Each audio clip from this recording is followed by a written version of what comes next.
خوشحال سادات طالبانو ته څنګه ولې غوسه شو څه خطرناکې خبرې ورته کړي دي؟ پاسپورت ریاست کې څه شوي دي؟ پوهنې وزارت څه وکړل او د دې ترڅنګ درسره نور ډیر مهم خبرونه هم شریکوم، خو ویډیو تر اخره وګورئ.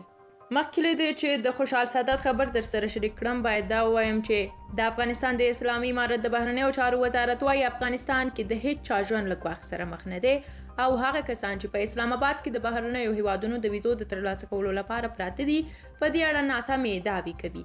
د بهرنیو چارو وزارت دا غبرګون تر هغې وروسته دی چې په پاکستان کې میشتو یو شمېر افغانان وروستیو کې په اعتراضونو لاس پورې کړی دی. دوی وایي له یوې خوا یې افغانستان کې ژوند ته ګواښ متوجه دی او له بلې خوا یې په اسلام آباد کې د لویدیځو هیوادونو سفارتونو د ویزو کارونه ټکني کړي دي. د بهرنیو چارو وزارت وایي چې له پاکستان لویدیځو هیوادونو ته روان هیڅ افغان هم له خطر سره مخ نه دی. وزارت وایي چې د اسلام آباد په اعتراضونو کې آن هغه کسان هم شامل دي چې له کلونو راهیسې له خپلو کورنیو سره په پاکستان کې میشت دي. د بهرنیو چارو وزارت په خبره یاد کسان غواړي چې د نامنۍ په پلمه په لویدیځو هیوادونو کې پناه واخلي.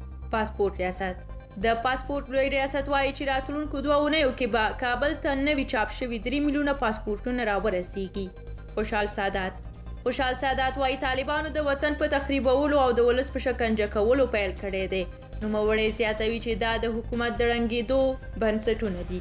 که دوام وکړي په کم وخت کې به له واکه لرې کړی شي او پر ځای به یې بله ډله واکمنه شي. امریکا کې د پاکستان پخوانی سفیر حسن حقانی وایي چې پاکستان فکر کړی و چې طالبان واک ته ورسیږي موږ به امن شو، خو اوس برعکس کیسه پرې راغلې ده چې نوموړی بیا د پاکستان ضد څرګندونو له امله پر پاکستان بند او خاین یې بولي. پوهنې وزارت د هیواد په کچه ستره دیني مدرسه پرانیستله. دغه دیني مدرسه د کابل په پلچرخي سیمه کې د پوهنې د سرپرست وزیر مولوي نور الله منیر او یو شمېر چارواکو پر شتون افتتاح او ګټې اخیستنې ته وسپارل شوه. یاده مدرسه پر یوه وخت کې 0 زده کوونکو ته د تدریس ظرفیت لري. کرکټ افغانستان ملي لوبډله زیمبابوې هیواد ته د یاد هیواد پر وړاندې د 3 ورځنیو او 3 اوریزو لوبو لپاره روانه شوه. ویل کېږي د افغانستان ملي لوبډلې بهرنی روزونکی د یو څه ناروغي لري. د پکتیا اطلاعات او فرهنګ ریاست په نوښتګردیز ښار کې د کتابونو نندارتون جوړ کړی دی. په پای کې هم دا خبر چې د امریکا په شمول 4 هیوادونو په یوه ګډه اعلامیه کې ویلي دي چې افغانستان باید د ترهګرو د روزنیز مرکز په توګه ونه کارول شي. دغه اعلامیه د امریکا ولسمشر جو بایدن او همدارنګه د جاپان، استرالیا او هند لومړي وزیرانو خپره کړې ده.